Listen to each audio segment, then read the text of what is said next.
right. So hello everyone. Welcome to today's GroupWise 2014 webinar. My name is Joe Martin. I'm a senior systems engineer here at Novell, based out of Chicago. Interview if you're on the NGW list or online support forums or the TTP, you might see my name every now and then. Also joining us today is Paul LaMontagne. Hey guys, how's it going?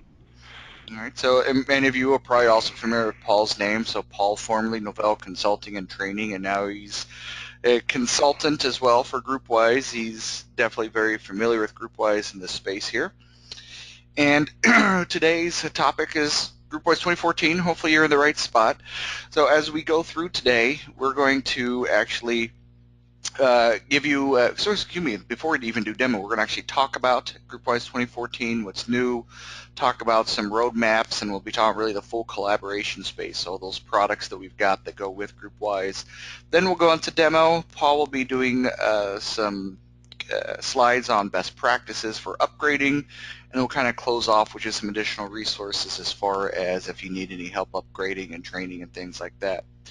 A couple things to be aware of is everyone's phone line is muted, so if you've got any questions at all, feel free to go type those into the chat or the questions window, and as we move along, we'll be answering those as best as we can. If we have a couple minutes at the end, we may just pause and try to answer any remaining questions, but we're going to try to keep this moving along because we'll be right at about an hour. Other couple things is we are recording this, so if you've got to leave part way or you just want to show the recording to a colleague, feel free to go ahead and shoot us an email afterwards. You can either email me, jmartin@novell.com, and that's JMarton. Or you'll be getting an email afterwards from Patrick Hines, so feel free to respond to that. So we'll get you the recording. We can also get you a copy of the slides because we'll have those available. So without any further pause here, let's just go ahead and dive right into this because we definitely have a lot of good information here. So GroupWise 2014 has really two huge changes to it. They're probably some of the biggest changes we've had since maybe GroupWise 5X. And that's in that we, number one, have decoupled it from eDirectory. So by doing that, that means you can still run in an eDirectory environment if you like, because that's still fully supported, but we can also run in a native Active Directory environment without any eDirectory at all. We can even run in no directory, meaning we can have GroupWise just completely standalone if that's the direction that you prefer to go. To really give you a lot of choice and flexibility. And part of the reason for that is, we've had a number of customers come to us say, the only reason we are using eDirectory today is because of the fact that we need it for GroupWise. Well, now you don't need to do that. You don't have to worry about syncing between them and things like that. Now you can actually just point GroupWise directly to Active Directory if that's your primary directory infrastructure and actually retire either altogether.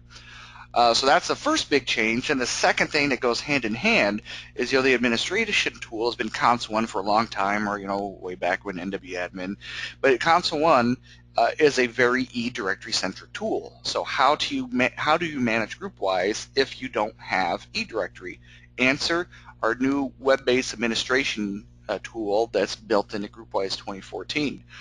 So if you know Console 1, you can dive into this. In fact, I actually showed this to a customer just last week who's on GroupWise 8. They hadn't seen 2014 at all. And when I just dove into the console, because we actually had talked about Exchange coexistence, I just logged in and wanted to show them how to configure it. Right away they said, oh wow, that doesn't look like it would be that difficult to learn. And that's the whole premise is, if you know Console 1, you know the layout of the tabs and things like that. It's not hard to navigate in the web-based administration tool, but it also gives us a lot more flexibility because we don't have to worry about snap-ins, we don't have to worry about the platform. I could be on an iPad at home and manage GroupWise. But also there's some capability that's in there that we don't even have available on Console 1. And the one thing I'll note, and I should have mentioned this maybe at the beginning, our kind of housekeeping, when we get in a demo and stuff today, I'm not going to be showing the admin console. If you want to see that, feel free to contact me and we'll schedule a one-on-one demo of that. Today we're just going to be showing kind of client web access, end user related stuff. But from the admin perspective, those are probably the two biggest things. And then a smaller piece is that the agents are now 64-bit. So just keep that in mind. If you are running a 32-bit OS for your GroupWise environment today, you do need to actually migrate to a 64-bit OS to run the agents. It's strictly the back-end side, so that doesn't impact the it doesn't impact the client at all. So the client is still 32-bit. It's just the back-end 64-bit. Now, we couldn't just do a GroupWise release and do those admin changes and say, here you go. So we need to have something that the users need to get and be beneficial. And you'll see that in the demo. And so I'm not going to really go into detail on these items because a lot of them are easier to just show versus try to explain them. But the thing I'll call out is really at the very top, because you'll see that right away, this new look and feel. It's not meant to be a drastic change. So if you know how to use 2012 or 8 or 7 or whatever version, you can dive in the 2014 client, understand how to use it. But by having these changes in the look and feel, we're modernizing a bit, taking some of the cues that Microsoft has done in Windows 8 or Windows 8.1. And even things like the color scheme, while that may seem subtle, the whole idea is to draw your eyes to where your data is, your inbox, versus having it, focused on folders and buttons and all the other things that are in there. So I wanted to call that out because keep that in mind. That's going to just be sort of common no matter how I navigate through GroupWise 2014 in the demo. And then all these other features, name completion control, compose views, so on and so forth. Those I'm not even going to mention right now. I'm not going to talk through them. Those you'll get to see firsthand and see how we've improved some things. Okay. On the WebAccess side, you'll see that similar look and feel. That color scheme, by the way, is there. And we've also added auto refresh capability.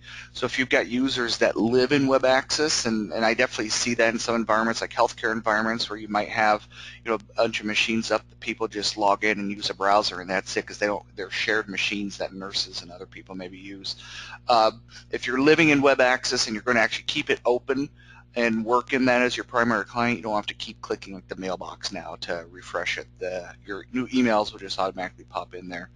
And then for mobile web access, those mobile templates that we introduced in 2012, further enhanced now in 2014 by supporting the upload of attachments from various platforms. You can see there Android and also iOS 6 on up.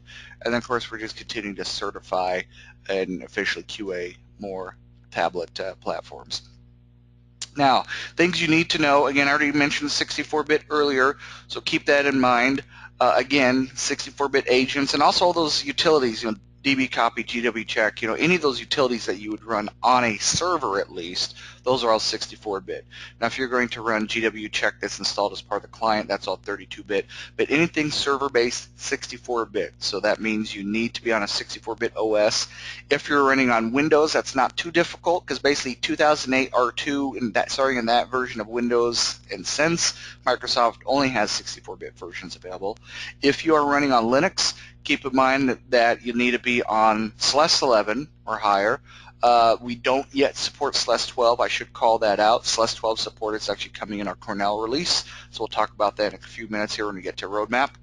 OES 11 is also supported along with the latest support packs. So again, keep in mind you need to be on basically a current Linux platform or current Windows platform, and it must be 64-bit. As far as clients, we still actually do support XP, even though Microsoft hasn't supported it now in about a year, or almost a year. Now, keep in mind, if you open an SR and we determine there's a problem that really looks OS related, you might be stuck there. There may not be much that you can do because of the fact that Microsoft, isn't releasing any patches any longer for XP. So you definitely be encouraged to get to a new version of Windows, which, by the way, if you're trying to do that, let's talk ZenWorks and how that can help. But anyways, so we support Windows 7, Windows 8, 8.1, all that's supported. From a browser perspective, IE8 is only supported for XP machines since that's the latest version available for XP. Otherwise, on any other version of Windows, you need to be on at least IE9 for web access. And then we also support, you can see, various versions of Firefox, Chrome, and also Safari, though keep in mind Safari is for OS X. So those are a couple pieces that actually go along with GroupWise, our mobility service, which I'm sure many of you are running in your environments today. Great solution there so that all your mobile phones can access the email, contacts, calendar, and so on and so forth. We released a new version of that about 5 weeks ago, I think it was now, GroupWise Mobility Service 2.1. In this latest release, number 1, we support a new version of the ActiveSync protocol. And so that'll, first of all, get us some new functionality that's available in there. But the bigger thing is that also means now we can pick up Outlook support. So a very common scenario is someone will come to us and say, hey, I've got a C-level, he loves Outlook, he wants to use Outlook, he doesn't want to use a GroupWise client, or there's this third-party app we've got that we need to use it, but it's only supported with Outlook and not the GroupWise client.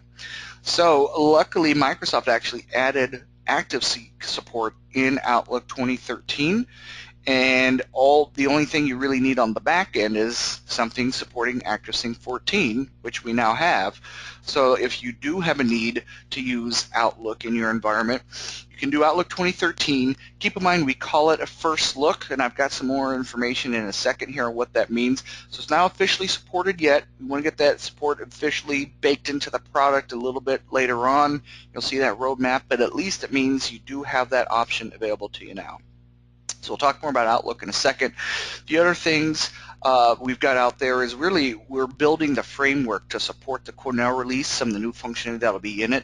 We want to go ahead and sync more types of data and whatnot with a GroupWise mobility service, so we've got that in 2.1. So one is the support for the follow-up flag, a little flag icon that you may see on your mobile device that if you tap it doesn't do anything. That actually syncs back to GroupWise today now if you're on GMS 2.1. With current GroupWise releases, even 2014, what that does is it creates a task in your task list that you would go in and manage. In Cornell, you'll actually see an icon that would light up in your inbox to indicate that. Sticky notes is a similar kind of thing. It's basically the concept of doing notes. So you may have an old notes folder in your client if you used to use the other GMS product, the GroupWise mobile server, which was the Nokia IntelliSync product many years ago in the GroupWise 7 days. So we'll sync notes from devices to there. Again, Cornell's going to make it easier to do. Even the contact photo sync, what we're really talking about is contacts out of the system address book, which again is a Cornell thing. So a lot of framework there to support some of the stuff coming in Cornell. Doesn't mean you can't take advantage of some of these features today. They'll just look a little bit different. And so, by the way, going to Outlook, so I wanted to wait till we got to here to discuss it in more detail. Again, no support right now, so it is what it is. We definitely want your feedback, so please, if you've got people that say they want Outlook, feel free to start leveraging it and let us know what works, what doesn't, what you'd like to see, things like that, because we definitely want feedback as we work on improving this. And then keep in mind, from a feature standpoint, whatever you could do on a mobile device, that's what you can do in Outlook. Right? So from my phone, I can't proxy to a user. I can't access shared folders. Same story in Outlook. On a phone, maybe I can only access the last 60 or 90 days or whatever, depending on how many days of mail you've chosen in the admin console. Same thing in Outlook then. Right? So it's not everything. It's via ActiveSync, but at least with some of the discussions we've had with customers, that may actually suffice for a number of users. So just keep that in mind as you start looking into that. All right, the other thing we released about the same, actually not about, but at the same time as GMS 2.1 is the new version of Messenger. So I know many people have been waiting this for a long time. Not so much for updated desktop clients, although we do have that, and you see a screenshot there of the Mac client, but more so for the mobile apps. That's the thing that everybody's been asking us for a very long time. That is now available. You've got to upgrade your backend first if you want to support the mobile apps, but the apps themselves are available in the Apple App Store, Google Play, and BlackBerry App World. And those 3 platforms supported now with some plans a little bit later on to release a Windows Phone version, but that's not available yet. The other thing to keep in mind, by the way, as you get ready to go to Messenger 3.0, if your current Messenger environment is running on NetWare, we have dropped NetWare support in this, so you must be on SLES or Windows. All right. Again, So all 64-bit agents. yes, good point. Thank you, Paul. So now let's talk roadmap, because that's a part that I know a lot of times people are asking what's going on. Maybe there's concerns about future of GroupWise or other various collaboration products. So you see a very busy slide here, and the reason for that is, I actually have gone to both Mike Bills, who's the product manager over GroupWise, GMS, and Messenger, and also Craig Altum, who is the product manager for Vibe, and just said, where do these things stand? Let's get something out there. So you can see, first of all, the note, we've got some stuff shipping right now, Messenger 3.0, GMS 2.1. For those of you that use Vibe or are interested in it, which is our kind of SharePoint, if you will, and I say kind of because it's like SharePoint, but better, meaning it doesn't carry all the problems that SharePoint does. The next version, the 4.0 release, is actually slated for by the end of this month, which gives us about another week to ship that. So barring any last-minute ship stoppers, you should see that next week. But as we go forward, there is that Cornell release, which we're going to talk about in a little bit more detail here momentarily, that has support for the native Mac applications in OS X, meaning if you've got Mac users, you can just have them use Mac Mail, Mac Contacts, Mac Calendar to access everything. And then there's some other stuff, which again we'll talk about momentarily. And then if we look at the future, so the Cornell release is slated for later on this year, call it summerish. The next release of GroupWise, we want to have heavy focus on the end user perspective in general. So we're doing some Mac stuff and some other things, but you're going to see more improvements in the client and web access. We want to have some pretty heavy web access updates there, especially to narrow that gap between the Windows client and web access. On the Messenger's perspective, one of the big things I've been asked about there is, hey, if I go to Messenger 3.0, does that mean I can get rid of eDirectory in Console 1? Unfortunately, no. So the architecture hasn't really changed. We just added that mobile support. But the next release of Messenger, which we're hoping maybe early next year, that's where we want to actually make it directory agnostic. We'll actually leverage GroupWise as the user source, more than likely. I mean, things are still subject to change, but the plan right now at least is GroupWise is the one talking to either eDirectory or Active Directory or standalone. So no matter how you do GroupWise, tie that in. Definitely give us some feedback, in particular if you maybe leverage Messenger in a standalone environment or something. We'd like to hear from you there. But anyway, so that'll allow us to make it platform agnostic from a directory perspective, and then web-based administration when we do that. GMS side, most or more current release that we're looking at, or a nearer one, is our Afton release, and basically that's where we want to get the Outlook support fully baked in. So move it out of that first look phase, it'll be supported and whatnot. And then there's also the Outlook mobile app. So all this talk about Outlook is really talking about the desktop client, but then Microsoft, just about a month and a half ago, I remember it was like a week before we shipped, all of a sudden released this new Outlook mobile app, which they got from an acquisition of another company. So we added some bits into GMS 2.1 that allows you as administrator to actually selectively turn on and off support for traditional mobile clients, Outlook desktop, Outlook mobile.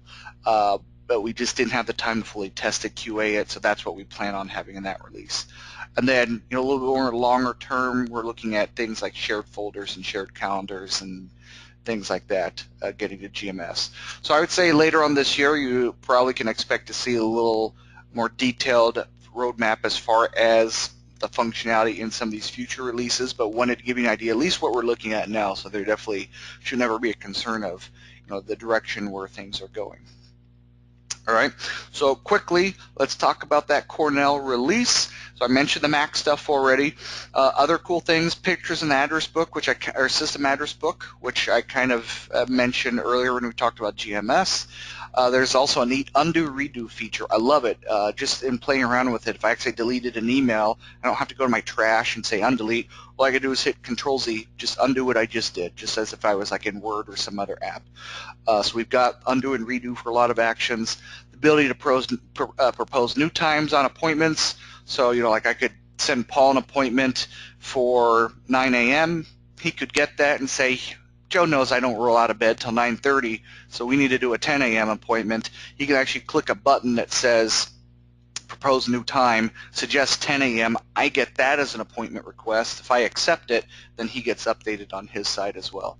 So it's a real neat thing to really eliminate a lot of the back and forth, because even though there's busy search capability, at the end of the day I find, even in my personal use of GroupWise, there's times when I still have to go and tell someone, oh yeah, technically I'm open, but that stacks up right as I'm walking into a customer meeting and wouldn't be available for that call. So propose new time's cool. Ability to invite people in addition to delegate. So, if I receive an appointment and then I want to add Paul to it, I can invite him to include him into it, which really is what a lot of people use delegate for. But if you look delegate, what that means really means I'm not going to do it. I'm delegating you to do this on my behalf. So now we'll have both options, so it makes more sense. And some other stuff. Again, I don't want to spend a ton of time. If you want to see Cornell, definitely let us know, because we can demo that for you today. And there's some things about compliance with various regulations. So there's 508 as far as accessibility. There's some single sign-on stuff, and there's even a neat use case there for archiving or cleanup on folders. If you want to exclude certain folders from that, that's something else you can do.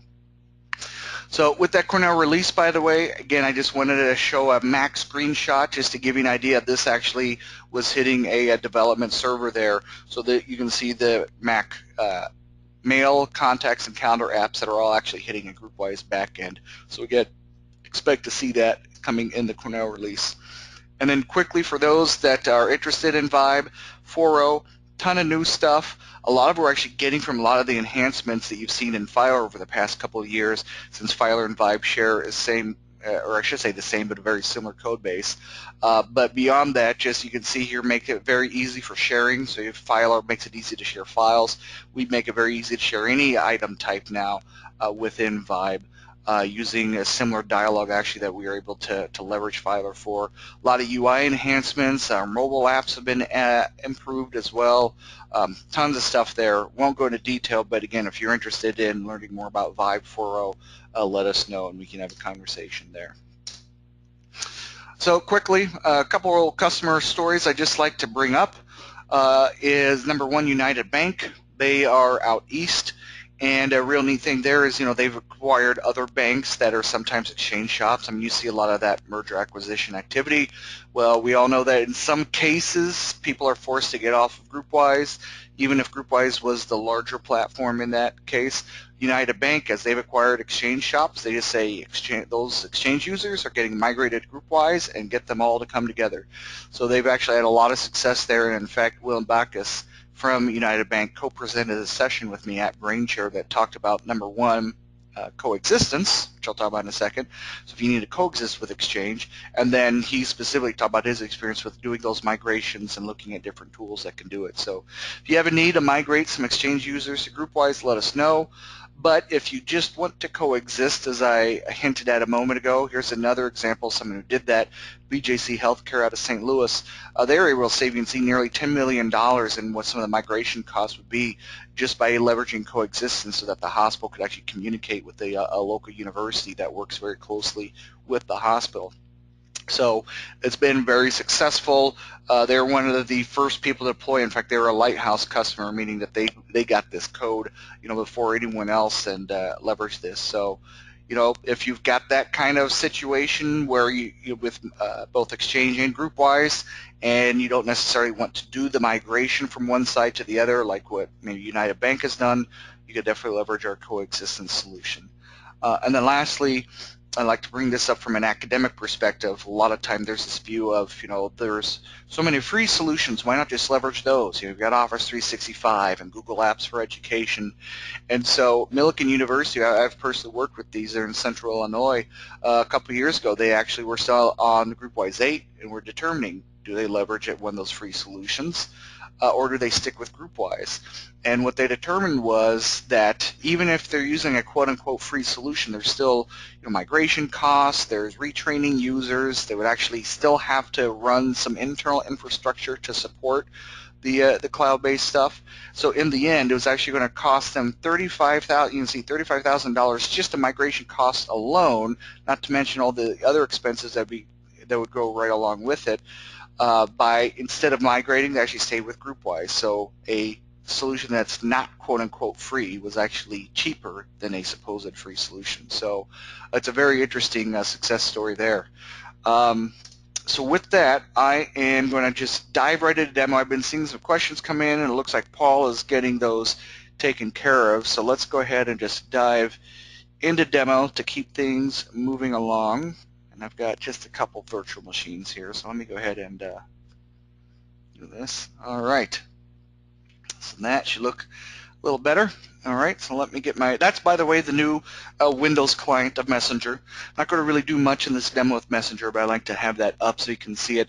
You can see some different icons that are out there, and those actually match up with the mobile app. So if you install, you know, the Android app or iOS app, you would see a similar kind of look and feel. But let's talk about GroupWise. So let me go ahead and just kind of adjust the size of my windows here.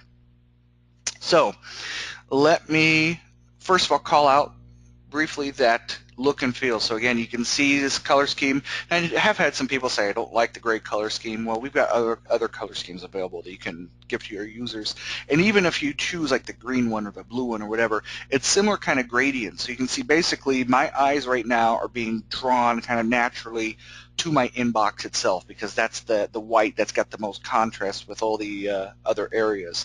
So the idea is I shouldn't be drawn to necessarily the cabinet or any of those other folders or buttons at the top.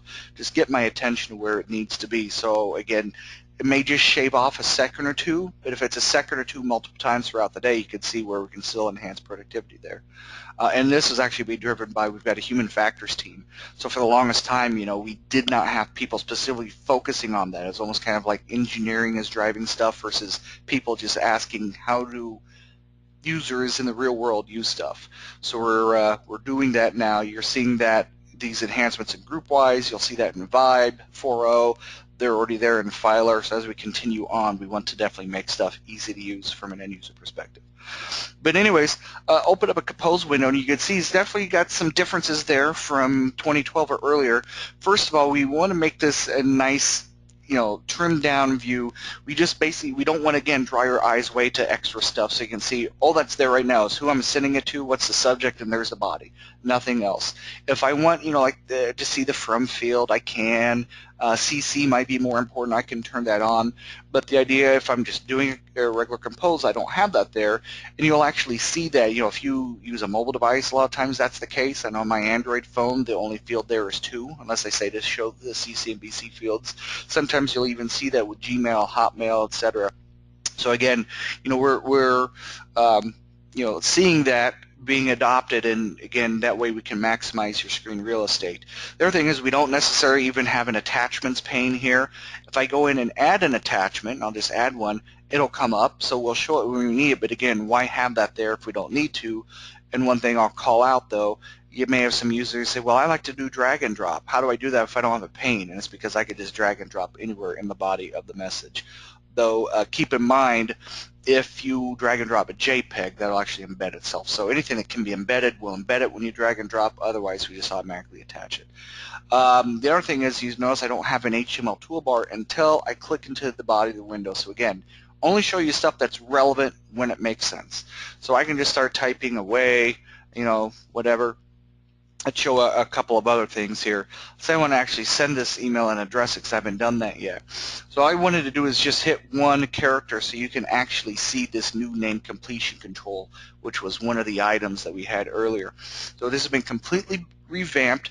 So you remember in the past the way it worked was by default we searched what your frequent contacts in the system address book. And any other address books were available, but you had to go to name completion control, add them in the list. You had to put that list in the proper order because we would search the top one and then the next one and then the next. And then you also even had to decide you want to be sorted on first name or last name as you start typing this, and the default was first name. So we said, why don't we just make it easier? Why don't we just search everything? Why don't we search on first name and last name and email so you don't really have to guess where any of this stuff is? And let's not just maybe do it alphabetically, but let's say that whoever you email most frequently gets bubbled up to the top. So you can see when I type B, there's a couple of people here that I email quite frequently, and test demo system, and that's why they're up there. But notice how about in the middle there, Rochelle Bradley is listed, and again, her first name doesn't start with B, but you can see the last name starts with B. Or even if I just start typing an email address, again, as I said a second ago. So really, we want to make this easier. Sometimes there's some confusion because people kind of remember the way things were before and say, why am I seeing in a different order? Well, a lot of it, again, is just about bubbling up what you're actively using. So we started even in 2012 to have what we called relevance sorting. You still had to choose which address books to search and things like that, but within a single address book, we would at least show you the top people based upon the number of times you've emailed them, the relevance. So now we just took that concept and expanded it. All right, so let me go ahead and just I'll address it to Bob, test message. Maybe I'll actually put some real text in here. This is a test. Now, next thing you can see down here, click to add signature. So I can just click it, boom, my signature is there. On the fly, it's real easy to choose which one I want or to get rid of it. Now, if let's say I want to actually make a change, like let's say I've got this basic one, I made my window bigger because I wanted now to show you this slide out. So that's also there as part of our compose. You'll see then whether it's a new message or reply, creating an appointment, any of that stuff, that we've taken some of those common activities and included them on the right side. So one of the real common things is adding a signature, creating a signature, editing a signature, things like that. So right here, I've got this one called Basic, and instead of Acme Corporation, I wanted to actually say Acme Corporation Inc. and hit save. Notice it updated it right in here, and not only did it update it here, but that literally means that is my new signature. If I go out here and take a look, there it is, listing my signature. So if I were to go to Tools, Options, Environment, I would see the same thing. So we do add the ability in Cornell that you can make a one-time change in this field. Can't edit anything in here right now. You have to make them more permanent changes, but at least we've got you that ability so you don't have to tell people go out to Tools and Options, especially if someone maybe is coming over from Outlook and Outlook puts it in a different place. Now you don't have to worry about where is that option in GroupWise because it's available to you immediately as you're composing or replying a message. And we've got some other things, changing types and stuff like that. So I'm going to go. Joe, that's one of my favorite ones, though, that change too, because how many times have you started an email and go, dang, I needed that to be an appointment. You had to cancel, copy, paste, cancel, start over. This is great, man. You just go here and go change it to an appointment, and voila. A good point. That's a good point. In fact, and what's nice too about having it here is I've had to use that a few times. I've done that myself where, like Paul said, I'm composing a message, I type in all the people and realize this, I created a mail, not an appointment. I could never remember where it is up here. Is it Actions? No. Is it under Tools? Actually, I still don't know. I will never, oh, there it is, under Edit. I will never, ever remember where it is. So in 2012, I always struggled because when I needed to do it, I'd always have to hunt and find. Since I've gone to 2014, when I do need to do that, I can make it on the fly real easy. And since my window's a little small, let me go ahead and make this just a little bit bigger here. So it makes it super easy to make that change. And you see when I make an appointment, it brings everything over that I've typed already, and I just have the option to do the extra fields. So definitely thank you, Paul, for calling that out. Now what I want to do too is now let me go to a reply on an email. So here's one that was sent to several people, and let's say I hit reply. And then after I hit reply, I start typing my messages, and I realize, I should have actually done a reply all. So now you have to go find everybody or cancel out and hit reply all and paste it back in, or have to, it's disruptive. It's not easy in 2012 or earlier. In 2014, all I got to do is right on the fly say, oh, I want it to be reply to all. Because whether you hit reply or reply all, we know who all the original recipients were. So no matter what button you selected initially to create this reply compose view, you could switch on the fly either of those. And if I had had an email attachment, I don't know how many people are aware of that if you receive an email with an attachment, like let's take, for example, you see this has some attachments. If I wanted to actually do just a reply and include an attachment, well, there's a modified one, so we'll ignore that one. So in 2012, I should say, sorry, I'm kind of going back and forth. Sometimes the versions tend to merge together. But if I right-click, I could do reply. Then I would get a choice to reply with options, and I could choose to include the attachment. But now, in 2014, we got rid of having to find that, and that was really buried, and so a lot of people didn't realize it. I've got right here to automatically just include that attachment on the fly. So if you had a case where you needed to reply to someone, you still wanted to include the attachment because you want to reference it or something, we make it very easy to do that. I don't have to drag and drop or do that right click or anything like that. So those are a few of the things there with our compose views. The other thing too that I want to highlight is filing stuff away. So if I've got an email here that I want to file away, we've got this option move to, and again we do relevance. Now my demo environment, I'm not filing anything away, so I don't see anything in here. But when I look like at my live GroupWise 2014 environment, you'll actually see up to 10 folders listed here, and those are the top 10 folders that you're working with. So every time you switch to a folder and you drag stuff to it and things like that, we keep track with that counter. And so those will be listed here. But if let's say numbers 1 through 10 aren't what you want, you could just go ahead and choose more. Folders 11 through 20 would actually appear right here. So I could actually very easily get to the top 20 folders I work with. If none of those are what I want, then in this dialog I can do expand, and I can come down here, you know, to customers, I like my hot sauces, and here I could, if I type the letter T, for instance, jump right down. So in this demo environment, you can see there's not a ton of folders. Even under this one, I've got one for every year in the year 2012, so I've got 12 folders. But like in my client, you know, I have a folder for every single customer that I ever worked with, so I've got hundreds of folders out there. So rather than trying to do drag and drop, because I even hide my folder list on the side, which by the way, you've been able to do this since GroupWise 8, that you could come over here, hide it, then it'll appear, scroll down, and get to it. So you can see the scrolling is fairly quick in this case because I don't have a lot of them. But imagine if I had 300 folders, I would be sitting there waiting forever. So this move to capability actually makes it super easy to find my messages. All right, so I leverage that quite frequently. So one more thing I just want to show off here. Let me get logged into GroupWise WebAccess. And I'm going to sign as Bob, so let's sign as someone else. I'm signing as Adam over here in the client. So let me send a message to Bob, and I'm going to kind of move things around so we can see as this happens. Let me send a new email. Bob, important note, you're fired. All right, so I'll send that off to Bob, and you can see I didn't even touch the browser before I could even click over to it. There it was, automatically popped in there, Adam's thing, important note, and that's a terrible way to let Bob know that he's fired. But regardless, you can see how very quickly there that came up. So again, if you've got people that live in web access, that is a very handy thing. So with that, I think, Paul, I'm going to turn it over to you. Let me get back to the presentation, and we'll just keep kind of plugging away, and I'll take a look at those questions you've been going through as well. Right, there's just that last question I was just about to answer. Someone's asking a question about the attachments. If you did a reply and added the attachment, would it be a brand new attachment in the message store, or would it just add another header pointing to the existing blob file? And that's it. That's a good question because I'm not 100% sure. I mean, hopefully, and we'll have to research it. It should just be a pointer. It should just, my first gut instinct is it should just be a pointer because the file hasn't changed. Obviously, if it was the modified copy, if you had edited one, it would be a new one. Yeah. But it's a good question.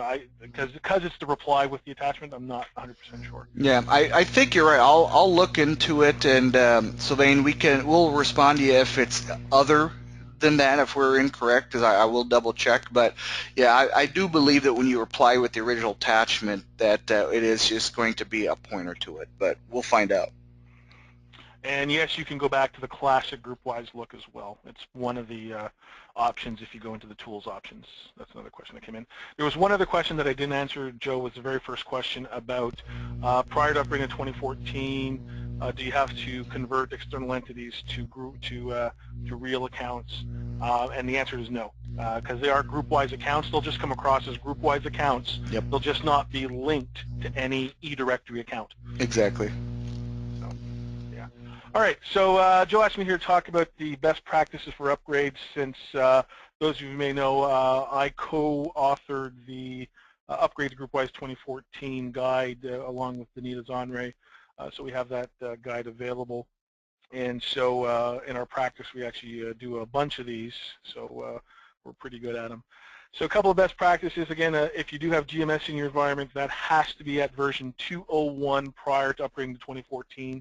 Because the 1.2.5 version of GMS is not supported in 2014. So just one of those preparatory steps to do, make sure that all the ducks are in a row. As far as what versions can you upgrade from, pretty much any version prior to GroupWise, 2012, version 8, version 7, 6.5, both Danita and I have actually done them.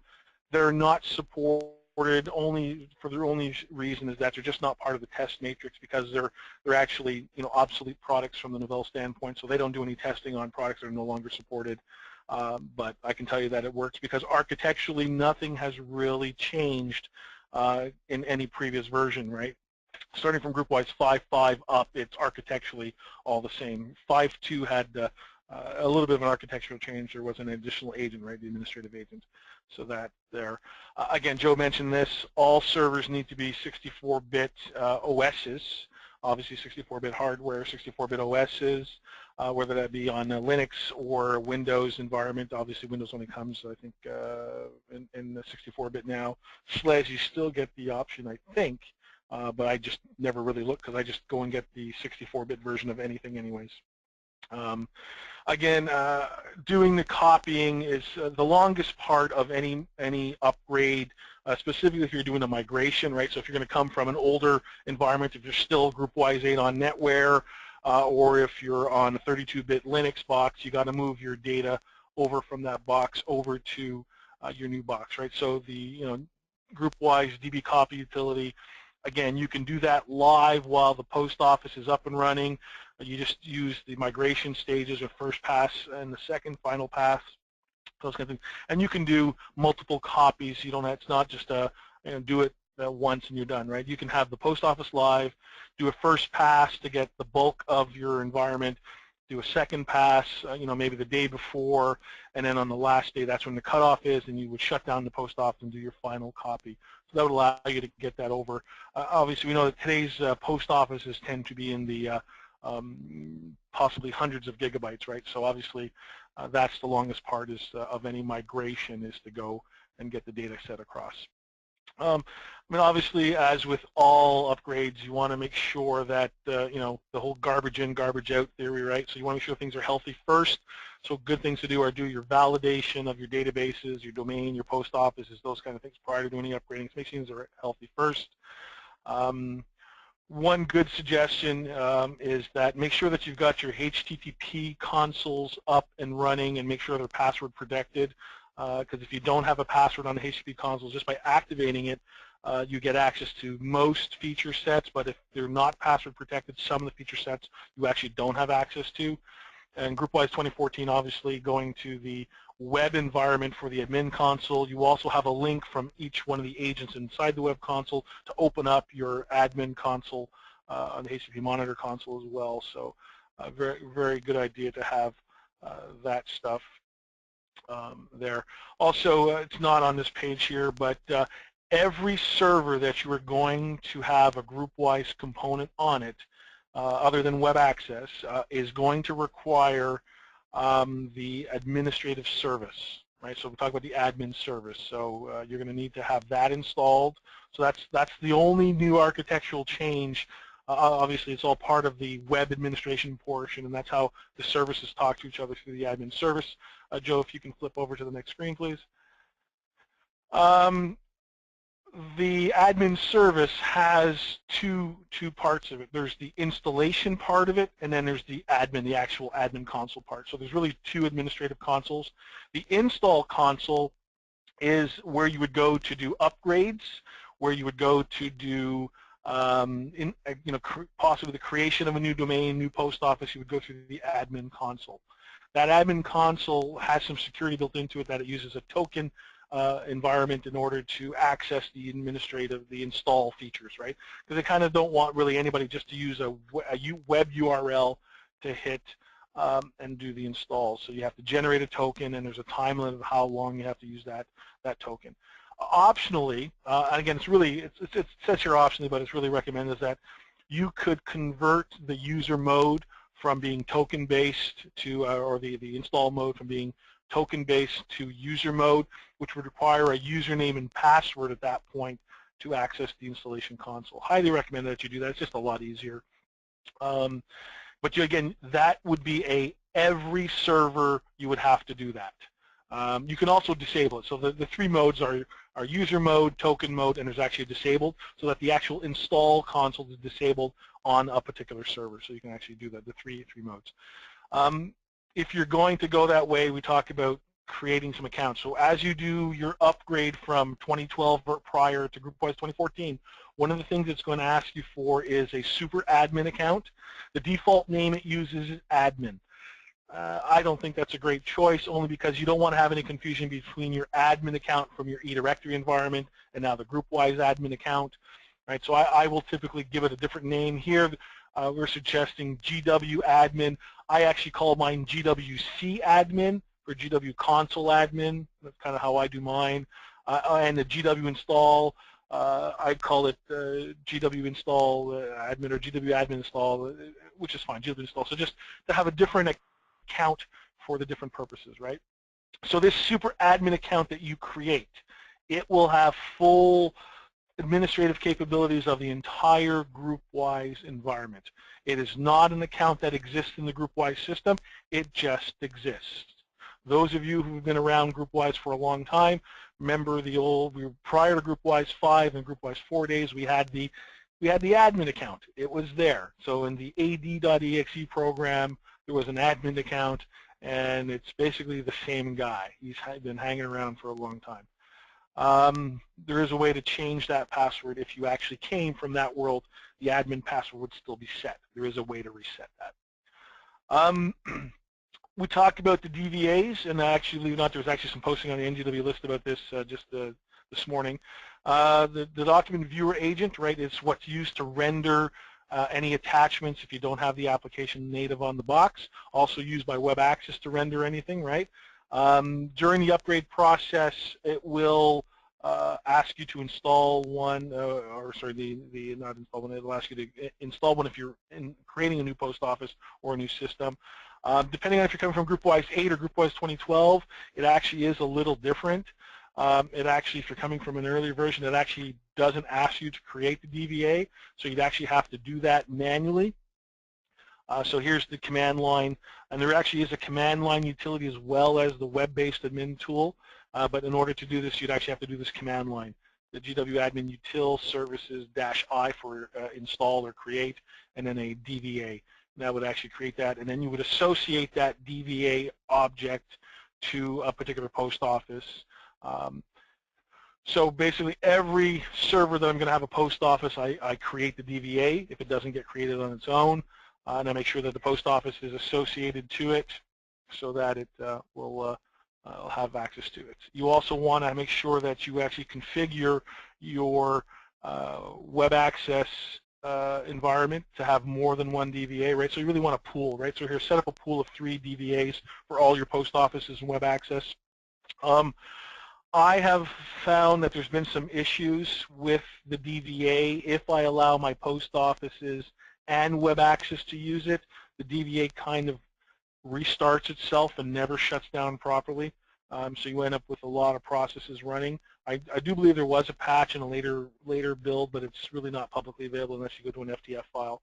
So I will generally create 2 WebAccess DVAs and allow my WebAccess to use those 2, and have each post office have its own, and just do a little bit of round robin between the post office agents so that they have some fault tolerance built into it as well. And again, to add the WebAccess agents, the DVAs to those agents is through the webac.cfg file. GroupWise Monitor, right, that's the tool that allows you to monitor your agents to see for basically the management info basis. So how they're performing and those kind of things.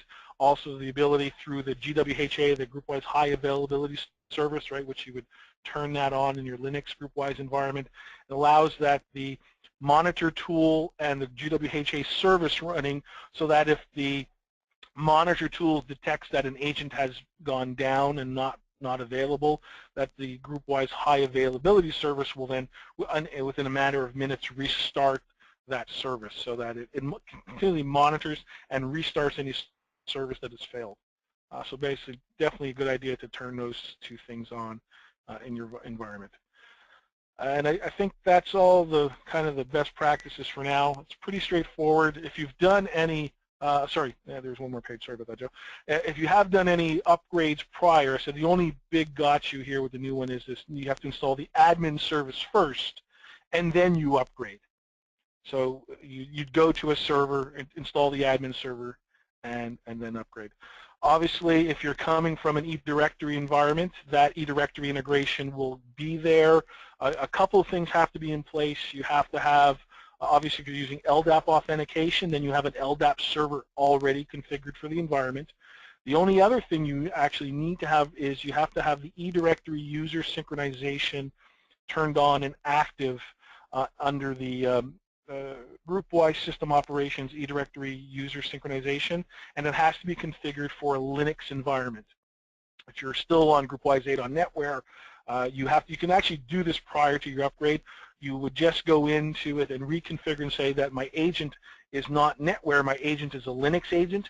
It allows you then to go into the user synchronization for eDirectory, and you have to tell it about the LDAP group object and give it a user account that actually has read rights to the eDirectory environment to be able to do the synchronization. So it uses the combination of those two things for maintaining the synchronization, right? So any changes that you do in your eDirectory environment will flow down and be pulled into GroupWise. That account that you actually name does have to have some rights to some of the existing NGW GroupWise attributes. There is a short list, and also obviously the email address, right? Because that's the only thing that gets published back into the directory is the email addresses, right? Based on whatever email formats that you actually allow, right? Obviously, we can actually now have Active Directory integration now, so this is where you would, obviously have to create a directory service for the Active Directory environment, provide credentials and all those kind of things, so define the accounts.